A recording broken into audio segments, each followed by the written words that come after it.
Every act of kindness, no matter how small, holds the power to ignite hope, inspire change, and transform the world into a brighter, more connected place.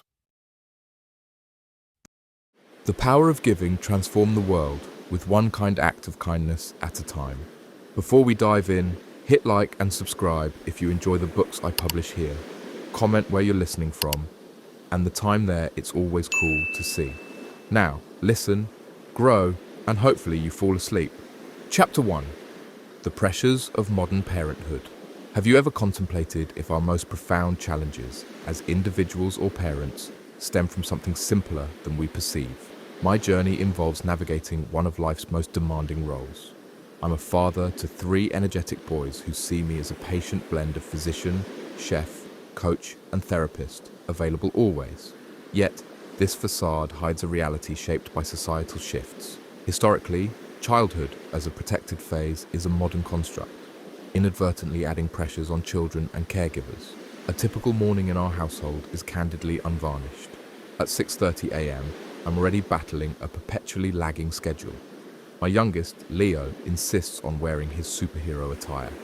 My middle son, Ben, frantically searches for elusive homework. And my eldest, Thomas, faces an existential crisis over an empty cereal box. Simultaneously, I pack 3 lunch boxes, sign permission slips, search for matching socks, and attempt to achieve presentability. All this unfolds amidst an internal striving for that mythical composure parenting guides deem crucial for well-adjusted children in a complex world. The irony isn't lost on me that while I'm rushing to prepare nutritious lunches and ensure homework is completed, I'm simultaneously trying to model calm, mindful behavior. The contradiction is almost comical, frantically searching for a missing shoe while reminding my children about the importance of organization and planning ahead. These small daily contradictions accumulate in ways we rarely acknowledge. I genuinely give my utmost. Some days defy chaos, particularly concerning saintly patience. Luminous moments bring profound accomplishment. Boys laughing harmoniously, spontaneously showing kindness, effortlessly embodying values my wife and I instill. These are my bedrock. Then, there are the other days, pervasive irritability, plans unraveling, my voice rising, collapsing into bed depleted, questioning if I'm failing at this most consequential vocation. This internal dialogue is, I suspect, familiar to many.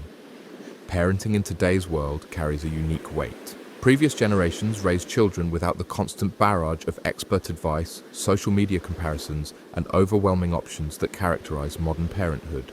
They weren't bombarded with contradictory research studies or subjected to the subtle but persistent pressure of curated family images on Instagram and Facebook. The simplicity of their approach wasn't necessarily better or worse, just fundamentally different from our experience. My deepest aspirations for my sons mirror most parents, a childhood of unburdened happiness, joyous exploration. I desire their freedom to discover, forge deep friendships, and mature into compassionate, joyful, resilient adults. I wish them profound security, unequivocal love, unwavering self-assurance, adaptable resilience, and the ardent pursuit of cherished dreams. This is the universal quest of parenthood. However, a persistent, gnawing concern permeates my thoughts, a singular, seemingly innocuous challenge that is, upon closer examination, monumental. It's not just minor daily frustrations, it's a systemic shift in how we approach well-being.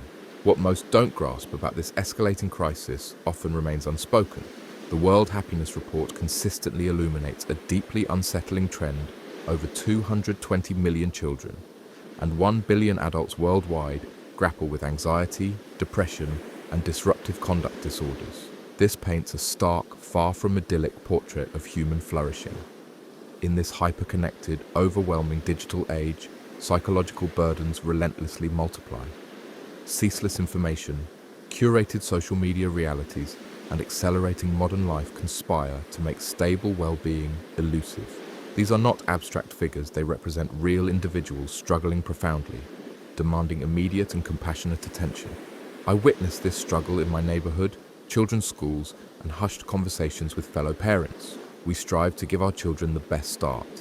Yet, anxiety and depression rates disconcertingly ascend, a testament to an underlying societal malaise.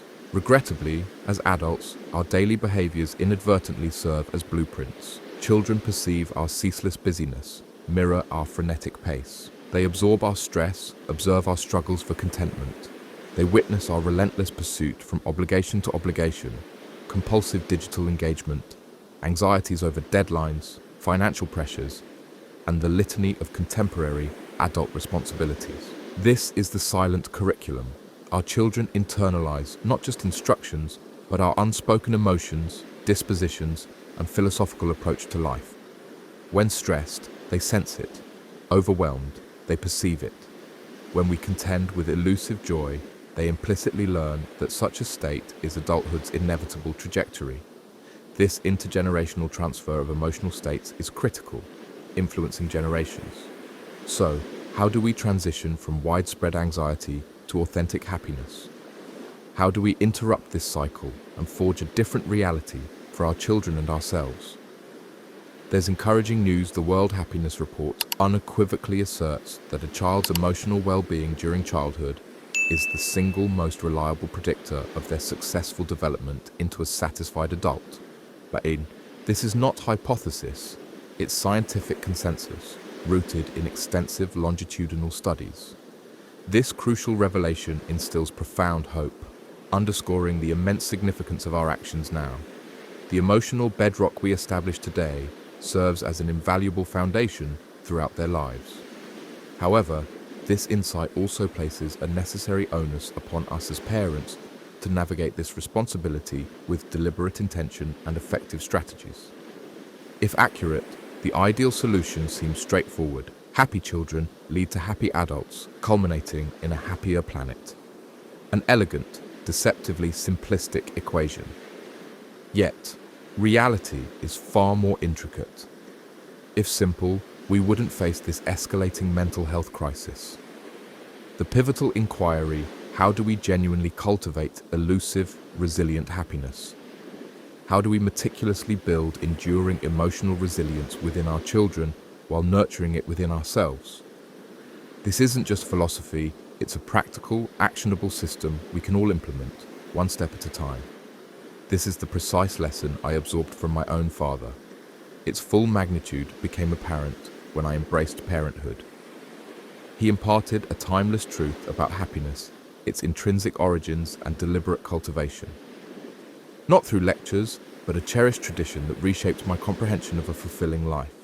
This wisdom holds the key to a different, more joyful path. The plastic bottle goes to the recycling plant, where they'll make it into something new, I explained. Maybe another bottle, or maybe a park bench, or even a t-shirt. A t-shirt from a bottle? Daniel's eyes were wide with amazement. It's pretty cool, isn't it? When we recycle, we're helping to take care of our planet. We made it into a learning game, with Daniel identifying different materials and sorting them accordingly. He was particularly fascinated by the concept that things could be transformed into something completely different. So this bottle could become a shirt that I could wear? He asked, holding up a plastic water bottle. Exactly. Or it could become part of a playground, or carpeting, or even a new bottle. Recycling is like magic that way. Daniel spent the next hour creating elaborate stories about where each piece of trash might go and what it might become. His imagination turned our recycling lesson into an adventure story about the secret life of garbage. Well, daily giving quickly became a routine for Daniel, just like kind of brushing his teeth. Well, actually, come to think of it, it would be easier to teach a 3-year-old to give every day than it is to brush their teeth every day for sure. The difference was remarkable. While I still had to remind him about brushing his teeth, Daniel would wake up each morning asking, "What's our give today, Dad?" He was genuinely excited about this daily practice in a way that surprised and delighted me. It had become something he looked forward to, something that gave structure and meaning to his day. Within the first week, I noticed changes in Daniel's behavior beyond our official daily gives. He started noticing when his younger brothers needed help and would offer assistance without being asked. He began saying thank you more often and with more sincerity. He showed more empathy when others were upset or hurt. One morning, about 2 weeks into our journey, Daniel came to me with a serious expression on his face. "Dad, I think our neighbour Mrs. Peterson is sad. I saw her crying in her garden yesterday. Mrs. Peterson was an elderly widow who lived next door. I had noticed she seemed lonely since her husband had passed away the previous year, but I hadn't realised Daniel had picked up on her emotional state. What do you think we could do to help her feel better? I asked, curious to see what solution his 3-year-old mind would come up with. Maybe we could make her some cookies, or draw her a picture, or help her with her garden. His suggestions were thoughtful and showed a level of empathy that amazed me. We ended up baking cookies together and delivering them to Mrs. Peterson, who was indeed going through a particularly difficult time. The simple gesture led to a friendship that enriched all of our lives. This was when I truly understood the power of what we were doing. It wasn't just about the specific acts of kindness we were performing. It was about developing a mindset, a way of seeing the world that prioritized compassion and connection. Daniel was learning to notice when others needed help and to take action to provide it. He was developing emotional intelligence and social awareness that would serve him throughout his life. Chapter 5. Sharing the Journey. Daniel asked if we could share our daily giving adventures with our friends and family so they could follow along. It was about 2 weeks into our 365 Give journey, and Daniel was bursting with excitement about all the things we'd been doing. Every night at dinner, he would regale his dad and his younger brothers with stories about our daily gives.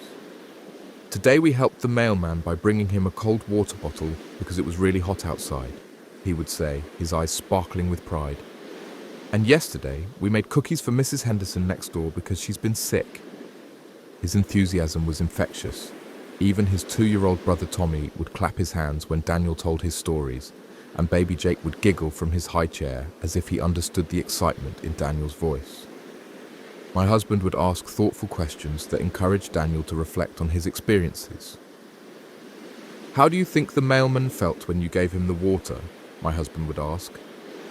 Happy, Daniel would respond immediately. He said it was the nicest thing that happened to him all day, and he was really sweaty, so I think the cold water felt good. My husband suggested that maybe we should document our journey somehow, so we could look back on it later and remember all the wonderful things we had done. That's when Daniel piped up with his idea. Can we tell everyone about our gives, Dad? Like on the computer? The idea intrigued me. I had been keeping a simple journal of our daily activities, jotting down notes about what we did and how Daniel responded. But the thought of sharing our story more broadly was both exciting and terrifying. So that very first day I started a blog, and I called it 365 Give. I'll be honest, I had no idea what I was doing. I had never written a blog before, barely knew how to set one up, and certainly didn't consider myself a writer. But Daniel was so enthusiastic about sharing our story that I figured I'd give it a try. I spent hours that first evening trying to figure out how to create a blog. I watched YouTube tutorials, read help articles, and called my tech-savvy sister for advice. Finally, after much trial and error, I had a basic blog set up with our first post. The first few posts were simple. I would write about what we had done that day, include a photo if I had one, and describe how Daniel had reacted to the experience. I wrote about our visit to the animal shelter, our beach cleanup, our cookie baking for neighbours. I tried to capture not just what we did, but how it felt, how it was changing both of us. Daniel loved being involved in the blog creation process. He would help me choose which photos to include and would often dictate parts of the post to me. Make sure you tell them about the orange cat, he would say, and tell them that the puppy was really soft. Now, just so you know, I am not a writer or some social media guru, so you can imagine how surprised I was when people started reading the blog other than my friends and family. At first, it was just my mum, my sister, and a few close friends who were following along, but somehow, word started to spread. I remember the first comment from a stranger. It was from someone named Jennifer in California, who wrote, "Your son is inspiring me to look for ways to help others. Thank you for sharing your journey." I stared at that comment for a long time, amazed that our little project had reached someone I had never met. They started reading and engaging from all over the world. I would wake up in the morning to find comments from people in countries I had never visited, sharing their own stories of kindness and giving. It was incredible and humbling to realize that our little family project was resonating with people across the globe. The blog became a daily ritual for us. After completing our give for the day, Daniel and I would sit down together to write about it. He would tell me what he thought was most important to share, and I would help him put his thoughts into words.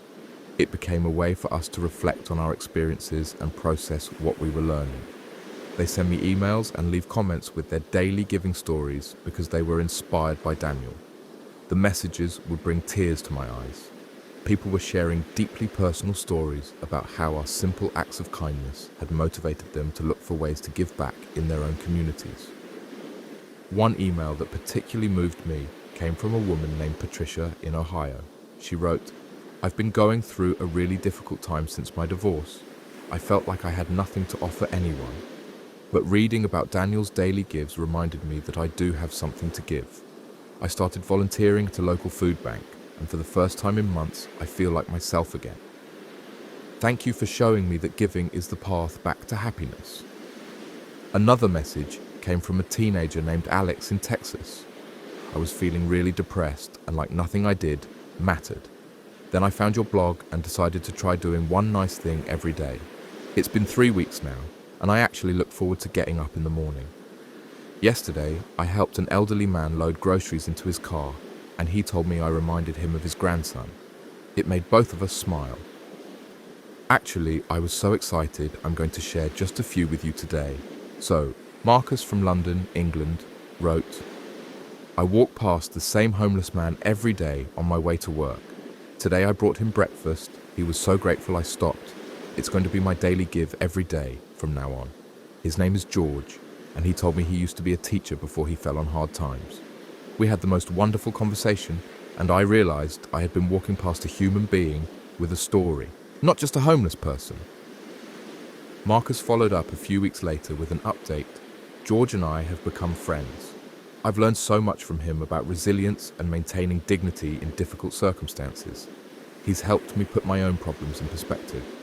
What started as me trying to help him has become him helping me just as much." Isabella from Lyra, Uganda. "I took 4 children that live on a street near my home to lunch today. The children were so happy to have a meal, and for the first time in a long time they felt like somebody cared. One little girl, she couldn't have been more than 6 years old, hugged me so tight and whispered thank you in my ear. I started crying right there in the restaurant. I've been so focused on my own problems that I forgot how much I have to give. Your son Daniel has reminded me that even small acts can make a huge difference." Isabella's story continued to unfold over several months. She started a small program in her community to provide meals for street children, and eventually she was able to help several of them get into school. Her initial act of kindness had grown into something much larger. Emma from Australia. "I'm a grade 4 teacher, and I started 365 Give, a daily giving practice in my classroom. My students are now competing to see who can come up with the most creative ways to help others. Yesterday, one of my students organized a pencil drive for a school in a disadvantaged area. Another student started reading to kindergarteners during recess. The energy in my classroom has completely changed.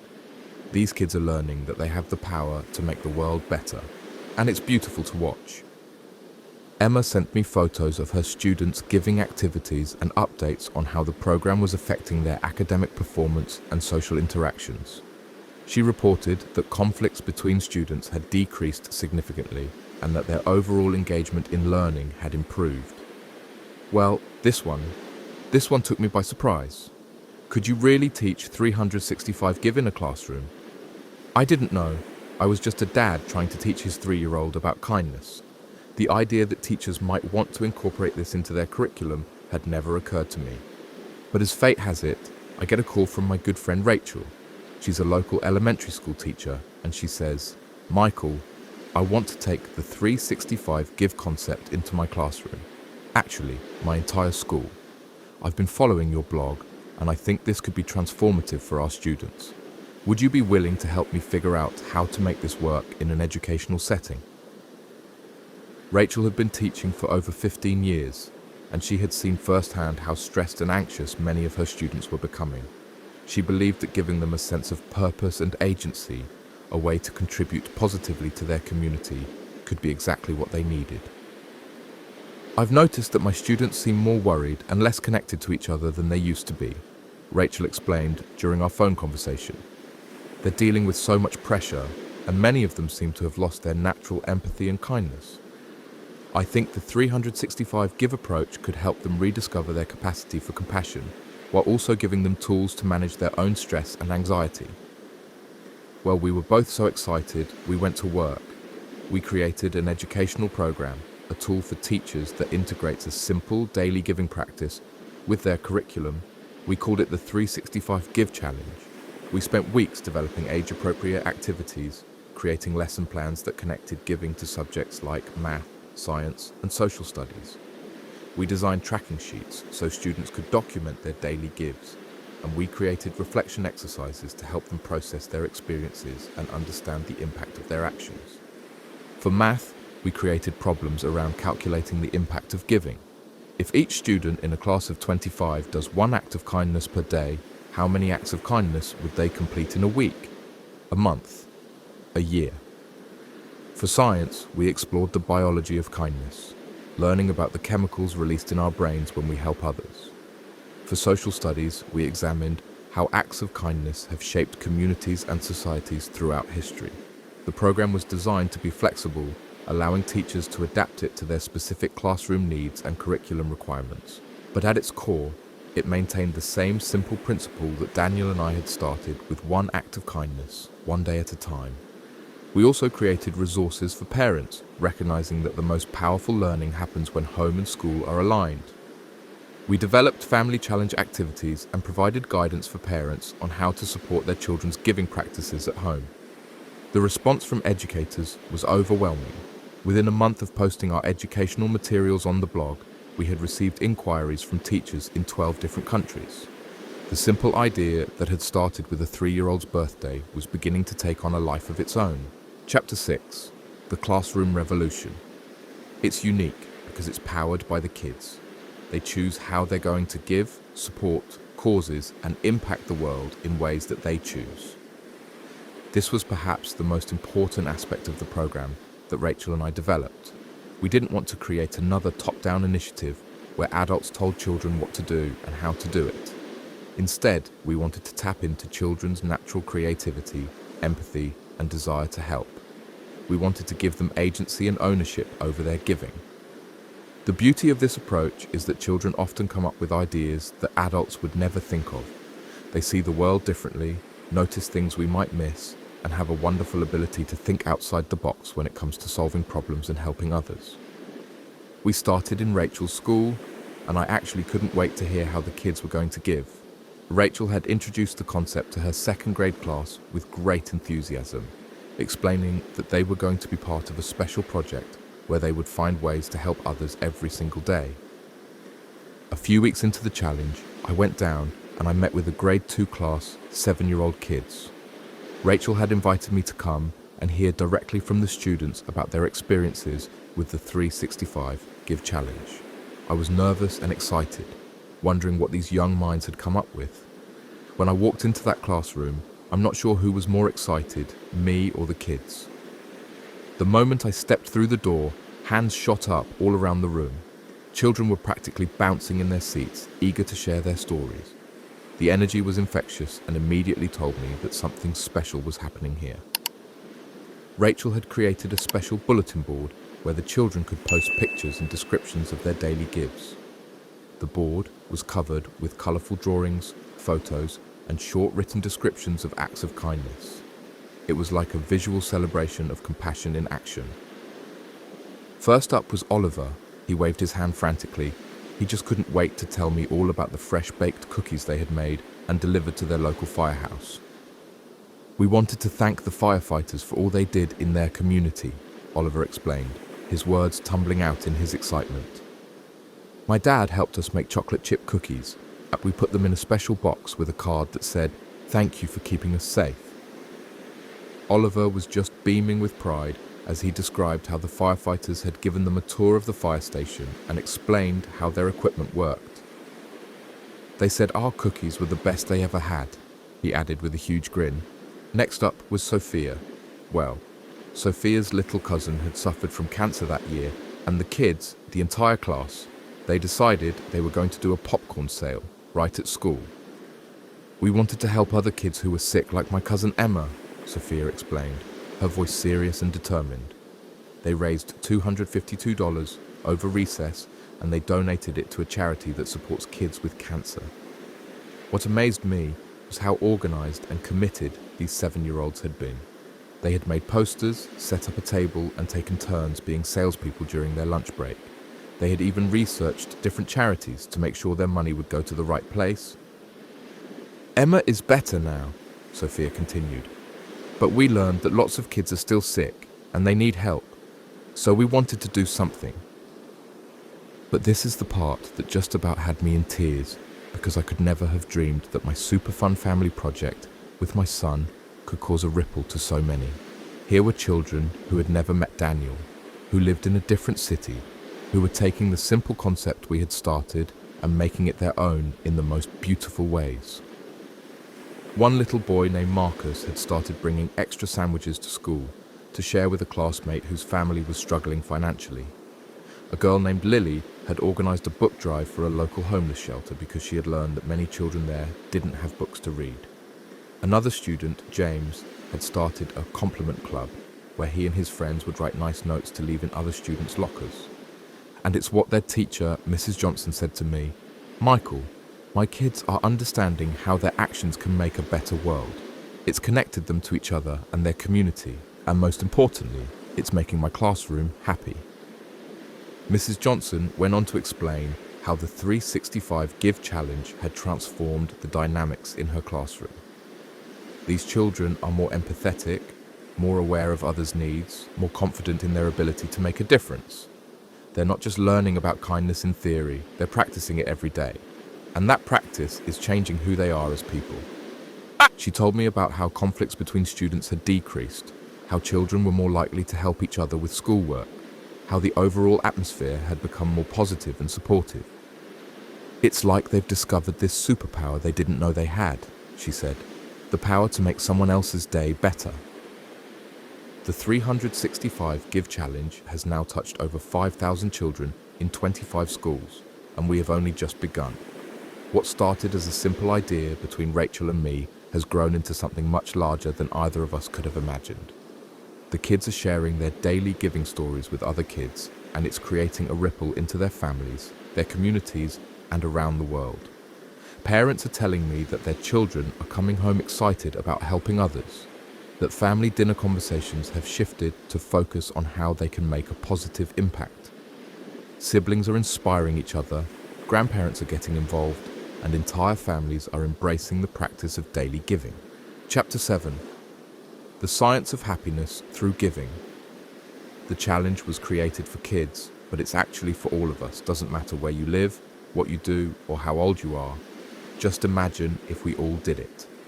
As the 365 Give movement has grown, I've had the opportunity to speak with researchers, psychologists, and neuroscientists who study the effects of giving and altruism on human well-being. What they've discovered is remarkable and validates everything we've experienced through our journey. Dr. Elizabeth Dunn at the University of British Columbia has conducted extensive research on what she calls pro-social spending, using money to help others rather than yourself. Her studies consistently show that people who spend money on others report greater happiness than those who spend the same amount on themselves. This effect holds true across different cultures, age groups, and income levels. But it's not just about money. The act of giving time, attention, or effort to help others triggers the same neurological responses. When we give, our brains light up in the same areas that respond to other pleasurable experiences like eating chocolate or receiving a gift. It's as if we're literally wired for generosity. It started with just one child giving every day. That's 365 daily gives. We shared, and it's rippled to right here with all of you. The mathematics of kindness is beautiful in its simplicity. When Daniel and I started our journey, we were just 2 people committing to 365 acts of kindness over the course of a year. But as we shared our story, others joined in. First our family and friends, then people in our community, then strangers from around the world who had read our blog. Now, let's take everybody in this room, over 2,000 people, times 365 daily gives, that is over 700,000 daily gives. It's no longer just one child giving every day, but each and every one of us creating a better world, a happier world, and it's so simple, a 3-year-old can do it. But the real magic happens when you consider the ripple effect. Each act of kindness doesn't just impact the giver and the receiver. It inspires others who witness it, who hear about it, who are touched by it in some way.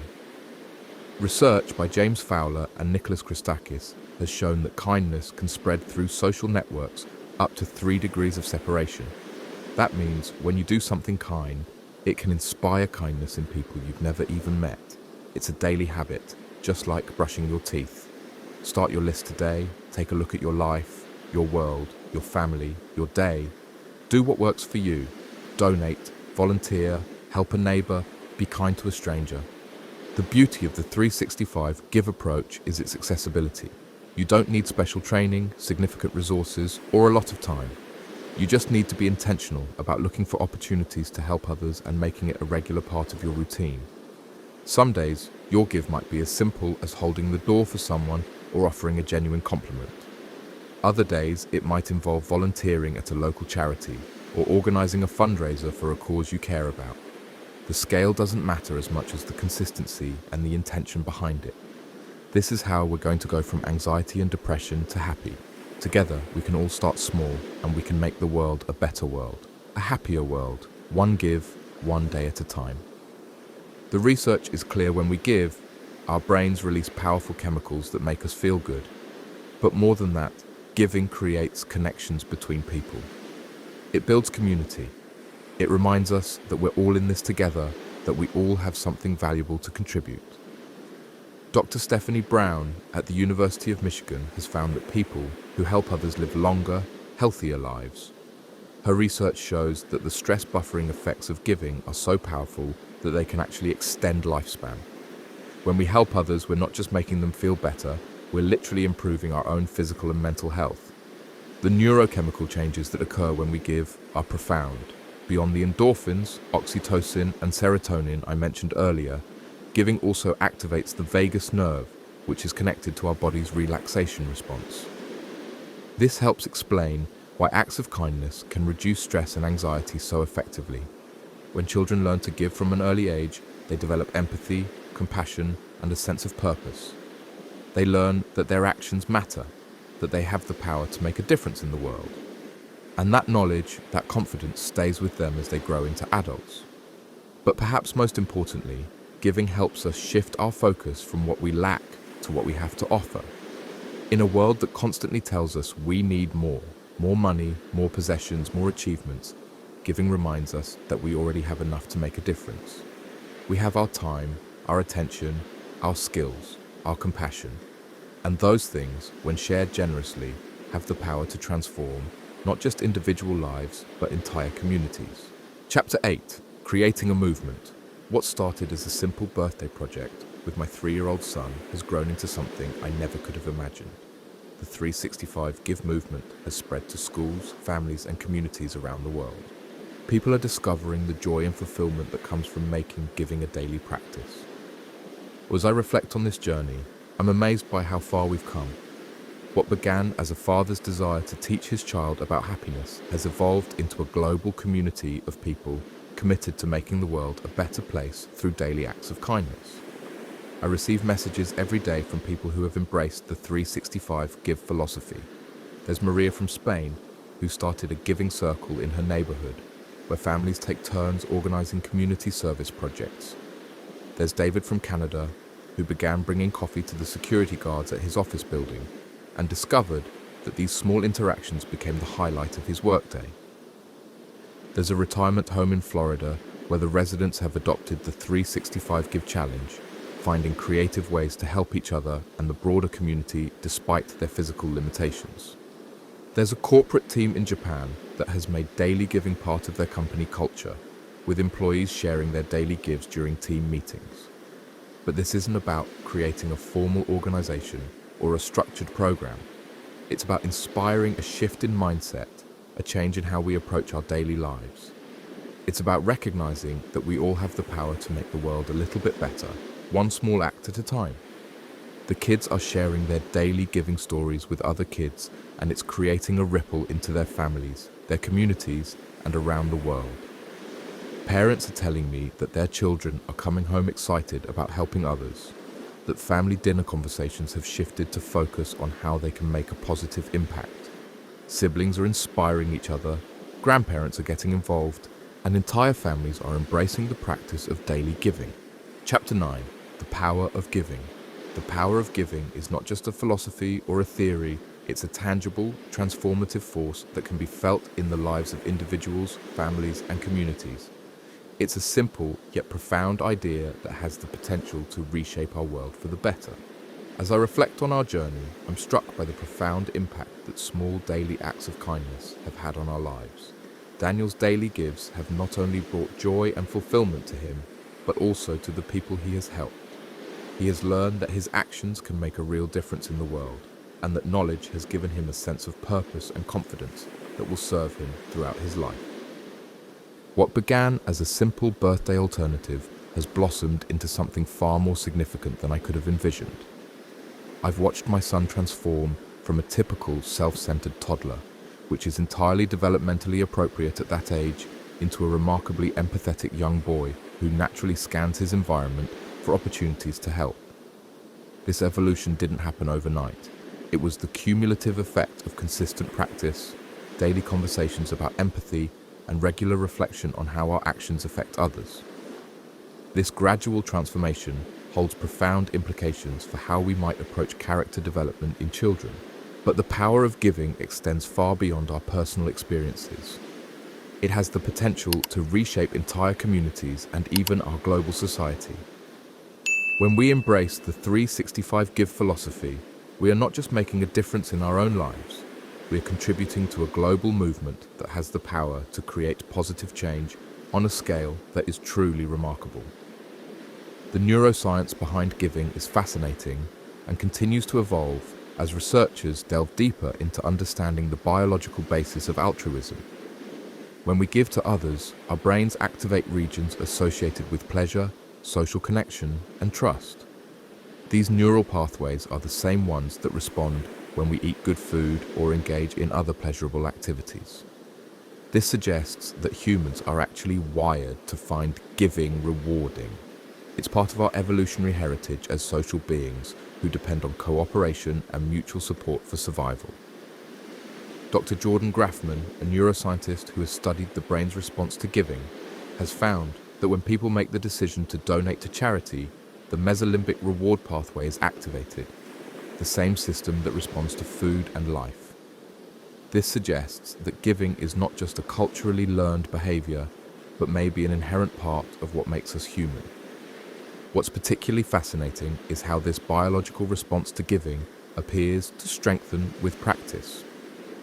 Dr. Richard Davidson at the University of Wisconsin-Madison has conducted groundbreaking research using brain imaging technology to study the brains of experienced meditation practitioners, particularly those who practice compassion meditation. His findings reveal that individuals who regularly engage in compassionate thoughts and actions show increased activity in brain regions associated with empathy and positive emotions. More remarkably, these changes persist even when they're not actively meditating or giving, suggesting a fundamental rewiring of neural circuitry. In essence, the more we give, the more our brains become structured to derive pleasure from giving. The implications of this research extend far beyond individual well-being.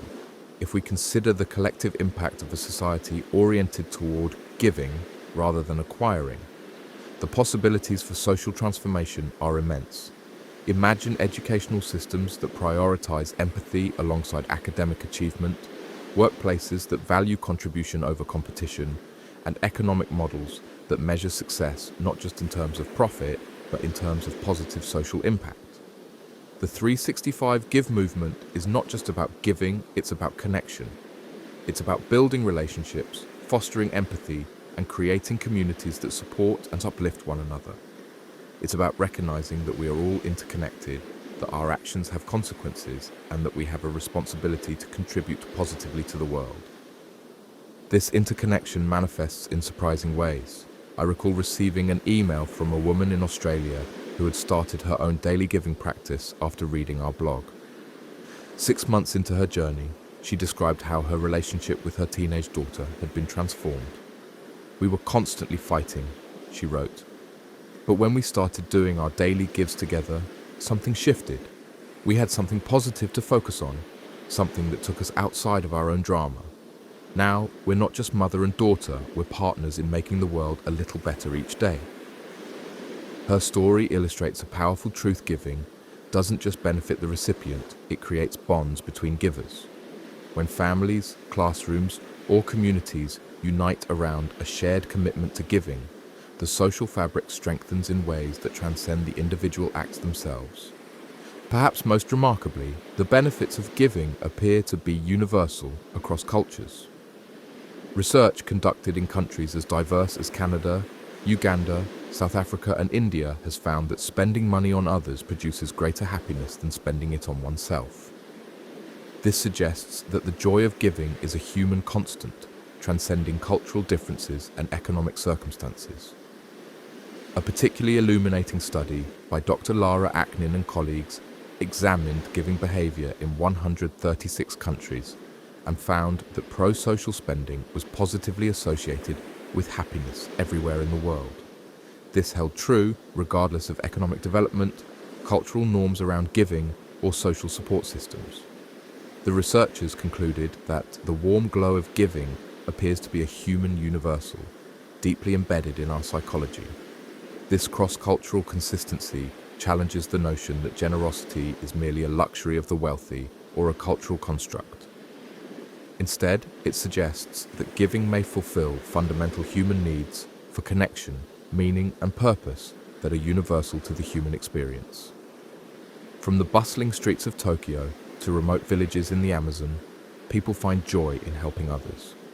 For children especially, the impact of learning to give at an early age cannot be overstated. Studies have shown that children who engage in regular acts of kindness show increased well-being, greater peer acceptance, and improved academic performance.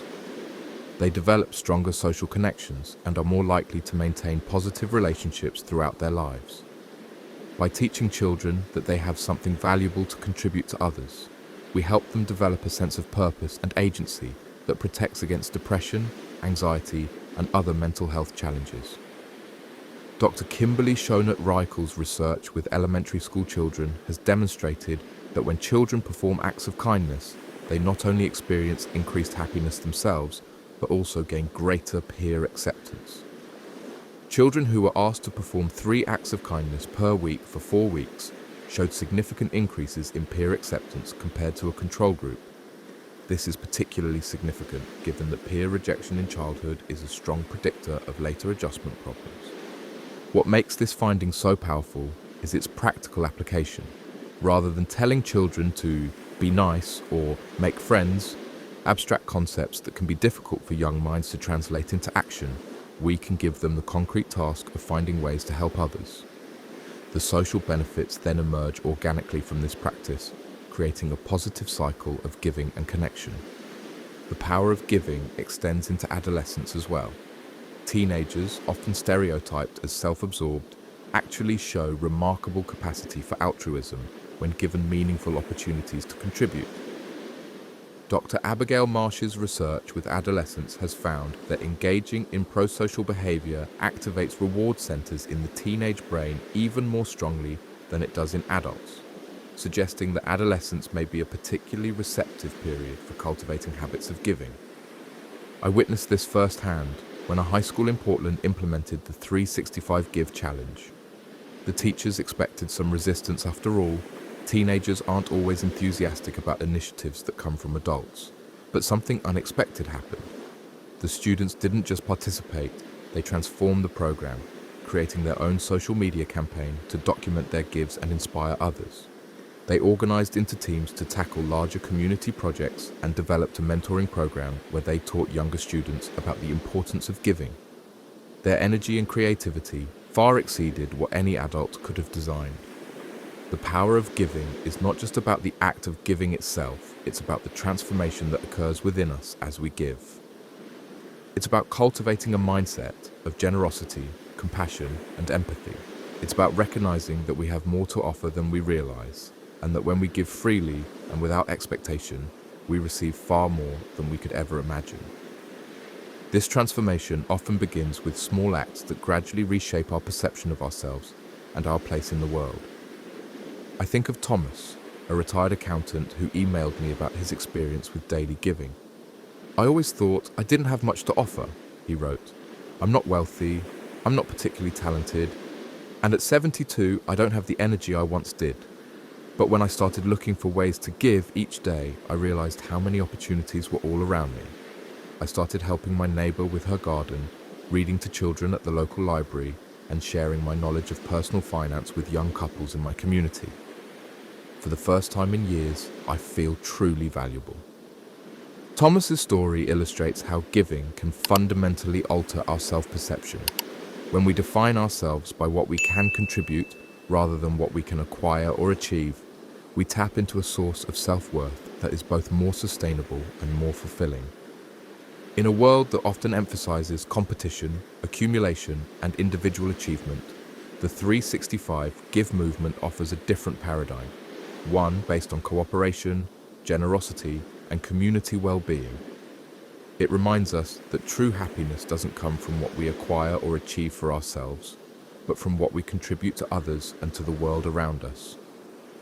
This alternative paradigm has profound implications for how we structure our society and measure success. Our current economic models primarily value and reward individual achievement and acquisition. GDP grows when we buy more stuff, not when we help our neighbors or volunteer at local schools. But what if we expanded our metrics to include the value of social connection, community resilience, and collective well-being? What if our schools assessed students not just on their academic performance, but on their contributions to classroom community? What if businesses evaluated employees not just on individual productivity, but on how they support and elevate their colleagues? Some forward-thinking organizations are already moving in this direction. Companies like Patagonia have built giving into their business model, donating a percentage of sales to environmental causes and giving employees paid time off to volunteer. Schools that have implemented social-emotional learning programs that include components of giving and service report not only improved social dynamics, but also better academic outcomes. These examples suggest that giving doesn't require sacrificing traditional measures of success. It can actually enhance them. The 365 Give movement is not just about giving, it's about creating a better world. It's about recognizing that the challenges we face as individuals, as families, and as a society are interconnected, and that the solutions to those challenges lie within us. It's about recognizing that we have the power to make a difference, and that every small act of kindness contributes to a larger whole. This interconnection between personal well-being and collective flourishing is perhaps the most profound insight to emerge from our journey. When we give, we don't just help others, we help ourselves.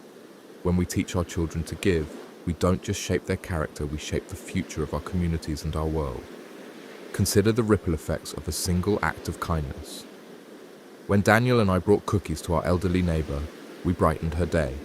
But that interaction also led her to reconnect with her estranged daughter, who happened to call while we were visiting. Their reconciliation led to the daughter moving back to town to help care for her mother, which in turn led to the daughter becoming involved in a local program for at-risk youth. 5 years later, that program has helped dozens of teenagers find mentorship and support. All from a plate of cookies. Of course, not every act of kindness creates such far-reaching effects, but the point is that we never know which small gesture might be the pebble that starts a ripple of positive change. And when millions of people commit to daily acts of giving, the collective impact becomes not just additive, but exponential. As you leave here today, I invite you to consider how you might incorporate daily giving into your own life. It doesn't require grand gestures or significant resources, just a commitment to look for opportunities to help others each day. Start small, be consistent. Notice the impact not just on those you help, but on your own sense of well-being and purpose. Begin by setting an intention each morning. Ask yourself, how can I contribute today? Who might need my help? What skills or resources do I have that could benefit others? Then, as you go about your day, remain alert to opportunities to act on that intention. Perhaps it's helping a colleague who's struggling with a project, checking in on a friend who's going through a difficult time, or simply offering a genuine compliment to someone who looks like they could use a boost. Document your gives, either in a journal or through photos. This isn't about seeking recognition, but about creating accountability and allowing yourself to reflect on the experience. Notice how giving affects your mood, your energy levels, your perspective on challenges. Pay attention to which types of giving feel most meaningful to you and lean into those. Share your experiences with others, not to boast, but to inspire. When you talk about the joy and fulfillment you find in giving, you normalize generosity and create permission for others to embrace it as well. Invite friends or family members to join you in the challenge, creating a community of giving that can support and motivate each other. And remember that giving doesn't always mean grand gestures. Sometimes the most meaningful gives are the smallest a moment of full attention when someone is speaking, a word of encouragement when someone is doubting themselves, a helping hand with a mundane task. These small acts, performed consistently and with genuine care, can transform both the giver and the receiver. Remember, if a 3-year-old can change the world through daily acts of kindness, imagine what all of us can do together. One give, one day at a time. The journey of 365 Give has taught me that happiness is not something we find, it's something we create through connection, through contribution, through compassion. And in a world that often seems divided and disconnected, giving offers a path back to what matters most, our shared humanity and our capacity to care for one another. As you walk out of here today, I challenge you to look at the world through the lens of giving. See not just what you can get from each interaction, each relationship, each day, but what you can give. In doing so, you may discover, as Daniel and I have, that the most direct path to happiness is not through seeking it for yourself, but through creating it for others. The power of giving lies not in grand gestures or heroic sacrifices, but in the consistent practice of small kindnesses that, over time, transform both the giver and the world around them. It lies in the recognition that we all have something valuable to contribute, regardless of our age, wealth, or circumstances. And it lies in the profound truth that when we focus on lifting others, we ourselves are lifted. So let us commit together to this simple but revolutionary practice, one give, one day at a time. In doing so, we don't just change our own lives, we begin to change the world.